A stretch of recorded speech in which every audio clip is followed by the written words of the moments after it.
Madame, Monsieur, bonsoir. Merci de nous rejoindre à la une de ce journal. Le bac 2018, les épreuves débutent demain.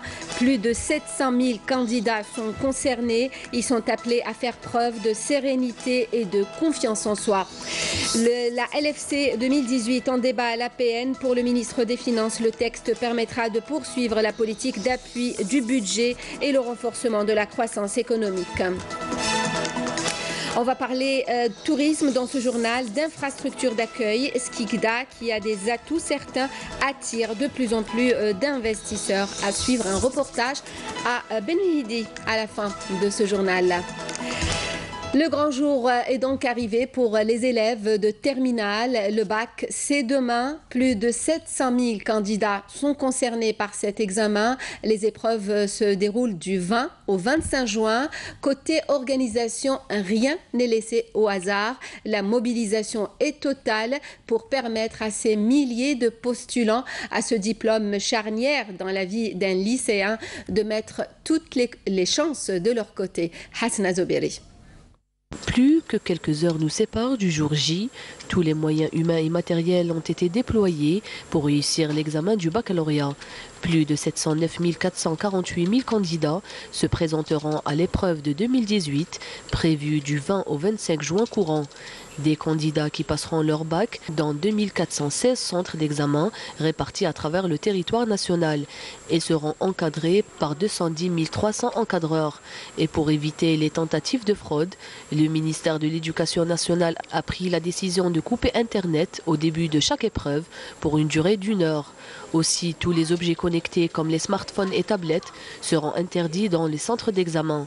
Une mesure qui concernera aussi bien les candidats au baccalauréat que les enseignants, les surveillants et le personnel administratif. Les sujets du baccalauréat sont disponibles dans 66 points à travers le territoire national. Des points qui sont bien sécurisés par des agents de la Sûreté et de la Gendarmerie nationale ainsi que des représentants du ministère de l'Éducation nationale. Et pour éviter la fuite des sujets et garantir le bon déroulement de l'épreuve du baccalauréat, le ministère de l'Éducation nationale appelle à ne pas perturber les candidats en évitant les visites officielles au centre d'examen. La tutelle appelle également les candidats à se présenter à l'avance à leur centre d'examen. Les portes des centres d'examen seront fermées à 8 h du matin. Mais pour les retardataires, le ministère de l'Éducation nationale les laissera cette année une demi-heure avant l'interdiction totale d'accéder au centre.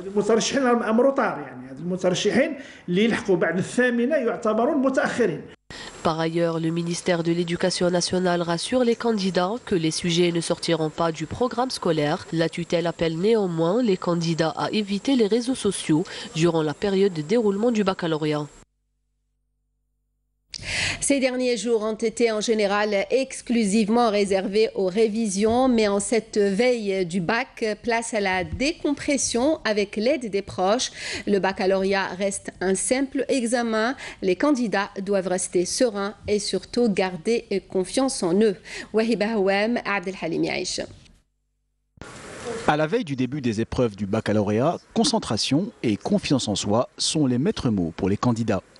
Il s'agit de se préparer correctement au sein d'un environnement propice, dans le calme et la sérénité. La famille est le moteur dynamique, qu'il soit positif ou négatif. Parfois, il y a une mauvaise influence où on dit à l'élève que les études ne sont plus d'actualité. Il faut éviter ce genre de paroles. Parfois, les parents font des projections sur leurs enfants et souhaitent les voir réussir et de façon indirecte veulent les influencer. Il faut que l'élève se repose, car la période des révisions est passée. Il faut des techniques de relaxation, de respiration et de lâcher prise.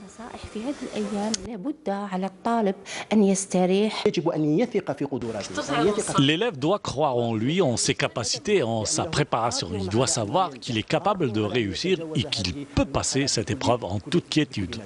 On dit que comprendre la question, c'est déjà la moitié de la réponse. La concentration et la confiance en soi étant l'autre moitié. Il ne reste plus qu'à souhaiter bonne chance à tous les candidats.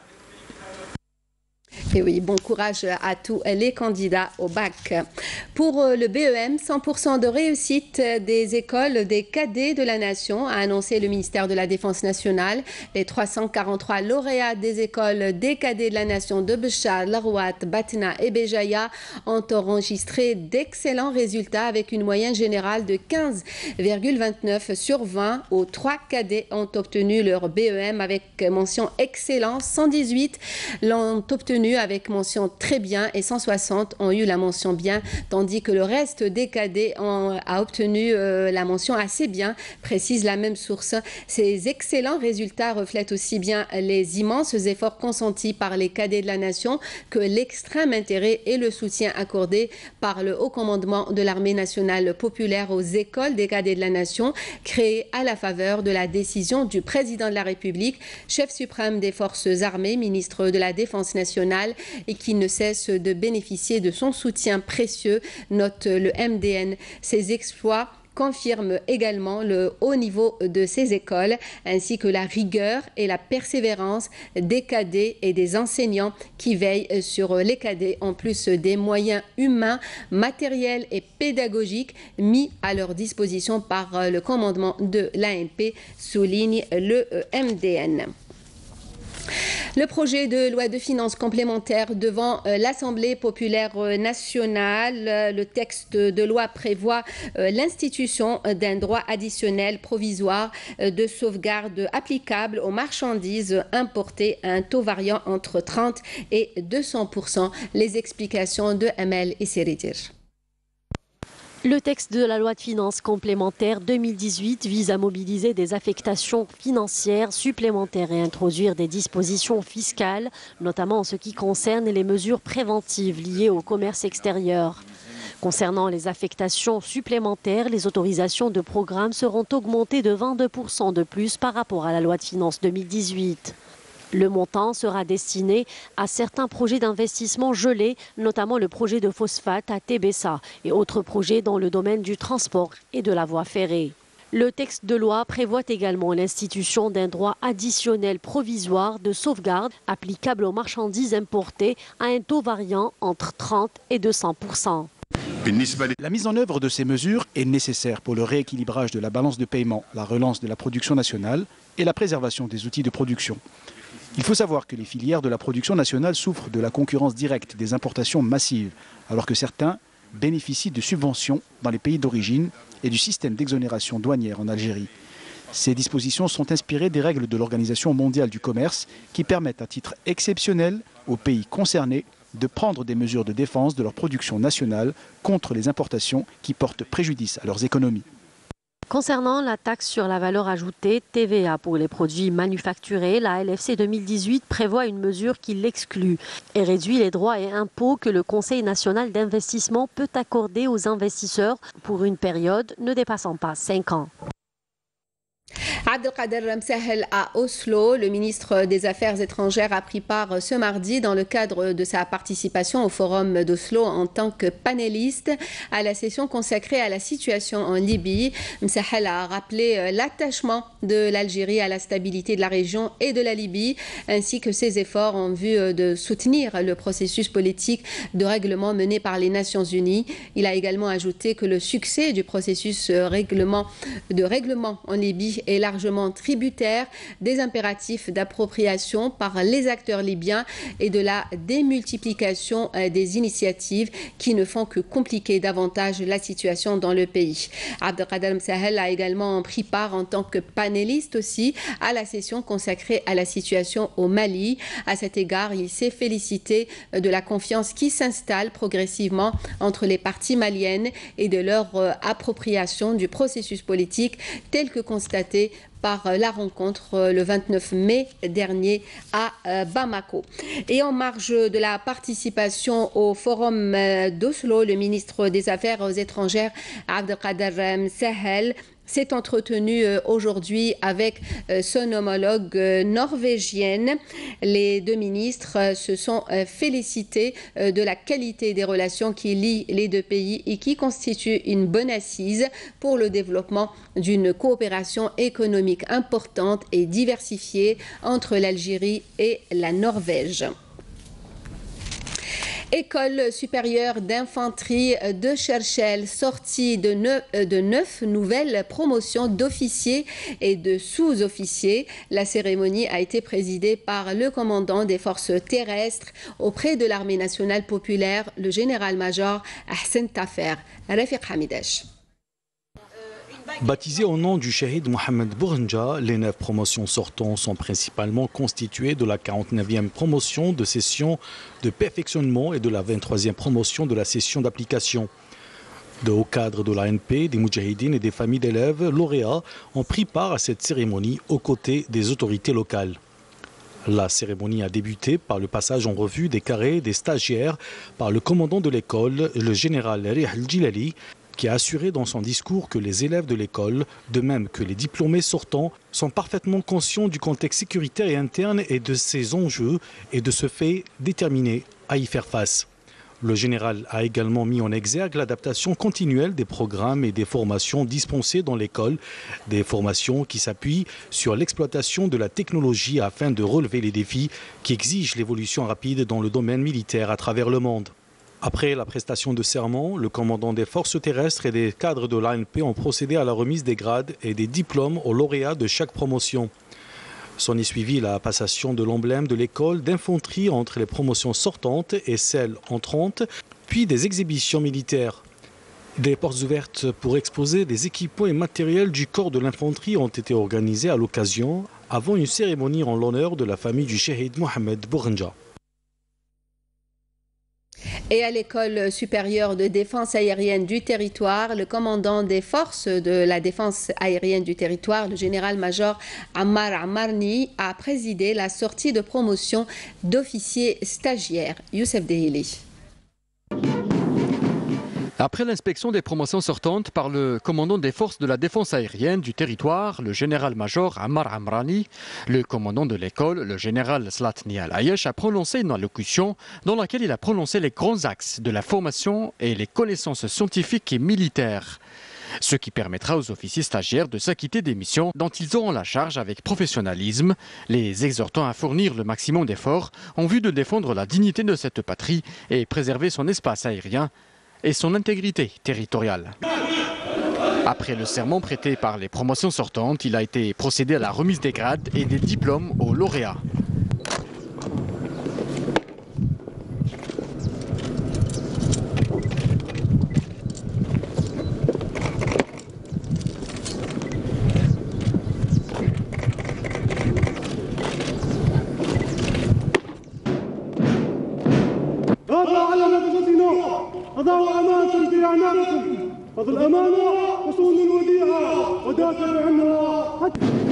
La cérémonie s'est poursuivie par une parade minutieusement exécutée par les différentes promotions sortantes, baptisées du nom du martyr Nadjawi Sadaq, connu sous le nom de Mohamed. Le directeur général de la Sûreté nationale, le général-major Abdelghani Hamel, prendra part à partir de demain aux travaux du 2e sommet des chefs de police des pays membres de l'Assemblée générale de l'ONU, prévu au siège de l'organisation à New York. La population de Blida a augmenté d'une façon importante ces dernières années. Pour répondre aux demandes de logements sans cesse croissantes, la wilaya a bénéficié d'un ambitieux programme d'habitat, toutes formules confondues. Karim Haïfa. De nouveaux pôles urbains sortis de terre en quelques années à peine dans la wilaya de Blida, avec des logements tout types confondus et offrant toutes les commodités, devraient à terme résoudre en partie la forte demande de logement dans cette wilaya où la densité de la population est très forte.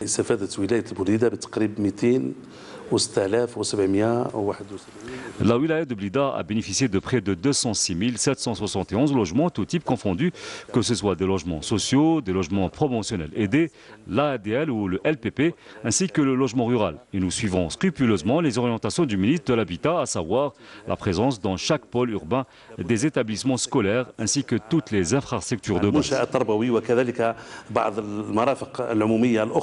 Parmi ces nouveaux pôles urbains, celui de Safsaf en construction près de Meftah. Une véritable ville sortie de terre en à peine 2 ans avec ses 10 000 logements, dont 5 500 logements sociaux. On s'engage par étapes à distribuer plus de 2000 logements d'ici la fin de l'année en cours. Concernant les équipements publics qui doivent accompagner ces logements, nous avons au programme des écoles, des CEM et des lycées ainsi que des installations dédiées à la sécurité des biens et des personnes et qui doivent impérativement être présentes dans la cité. Autre pôle urbain tout aussi important pour la wilaya, la nouvelle ville de Bouinane avec ses 38 000 logements flambant neufs offrant toutes les commodités. Un autre exemple du gigantisme des projets de logement lancés depuis peu dans la Mitidja. Les magasins qui se trouvent au niveau des rez-de-chaussée sont consacrés à Sonelgaz, à l'Iriposte et certaines banques, afin de rapprocher l'administration du contribuable. Après la distribution de ces unités, Blida se classera au deuxième rang au niveau national, après la capitale, en termes de projets de logement lancés ces dernières années. À Tindouf, plusieurs quartiers connaissent en ce moment des opérations d'embellissement, façades, trottoirs. L'initiative mobilise tout le monde. Fatma Zohara Ben Farjalla, Naïma Chekchek. Quelques quartiers de la commune de Tindouf se sont refaits une beauté. Dans le style saharien local, les façades des demeures ont été remises à neuf grâce à un programme communal spécifique. Les habitants de Tindouf sont très contents de cette initiative qu'il serait bon d'élargir.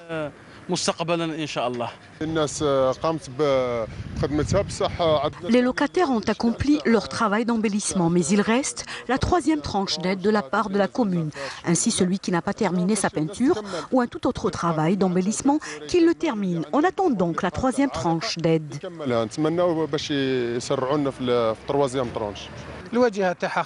Les façades sont terminées, la route aussi, restent les trottoirs à achever.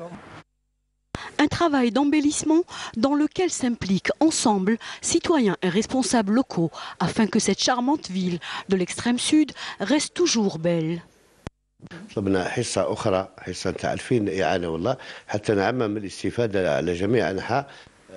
Nous avons déjà prévu une autre partie d'aide afin que tous les quartiers de la ville en soient bénéficiaires.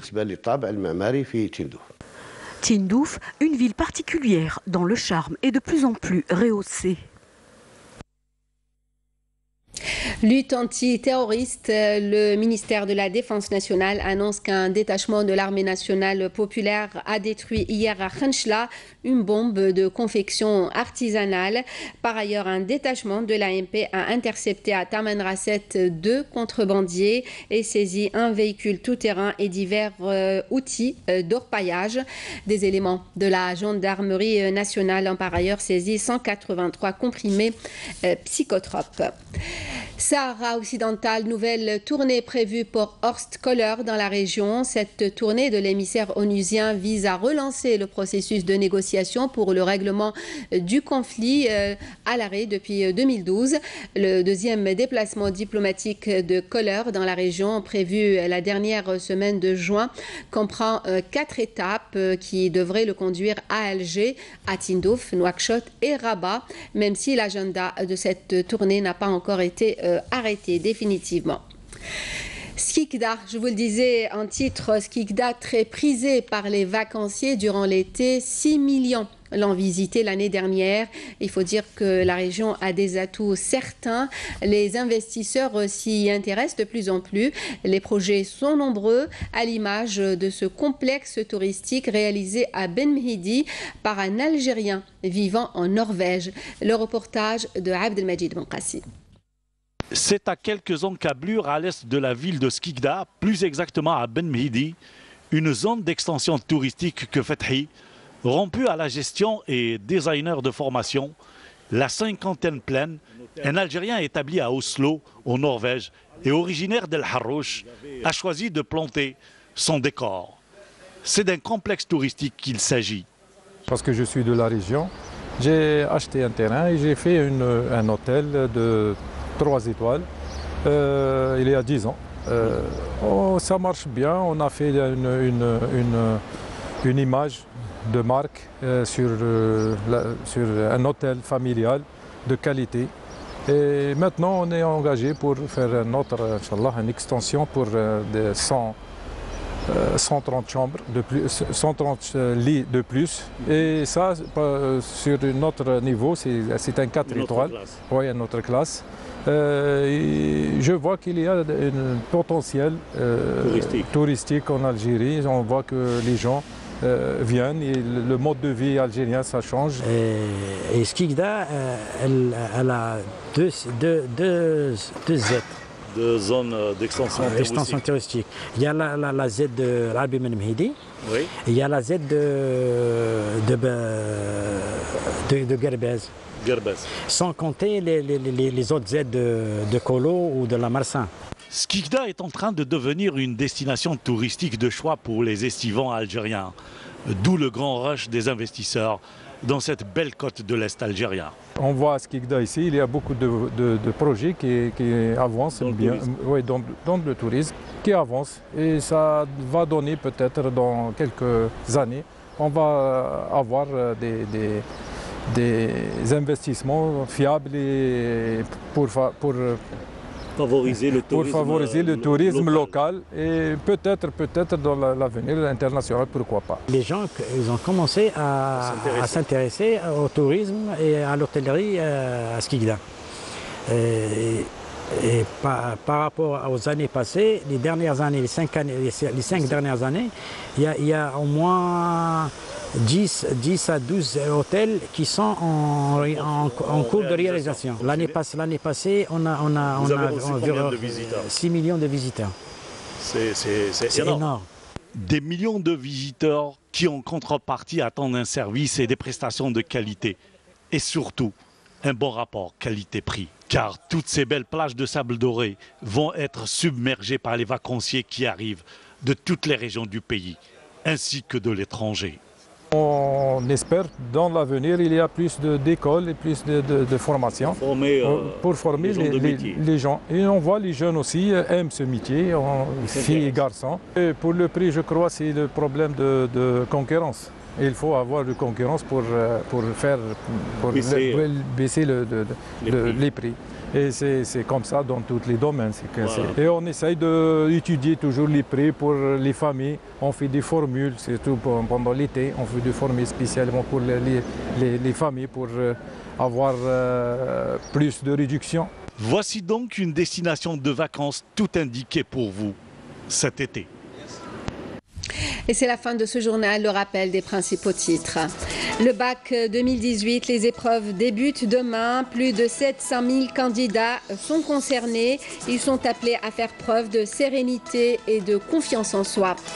La LFC 2018 en débat à l'APN. Pour le ministre des Finances, le texte permettra de poursuivre la politique d'appui du budget et le renforcement de la croissance économique. Le tourisme et les structures d'accueil Skikda, qui a des atouts certains, attirent de plus en plus d'investisseurs. Nous étions à Ben Mehidi à la fin de cette édition.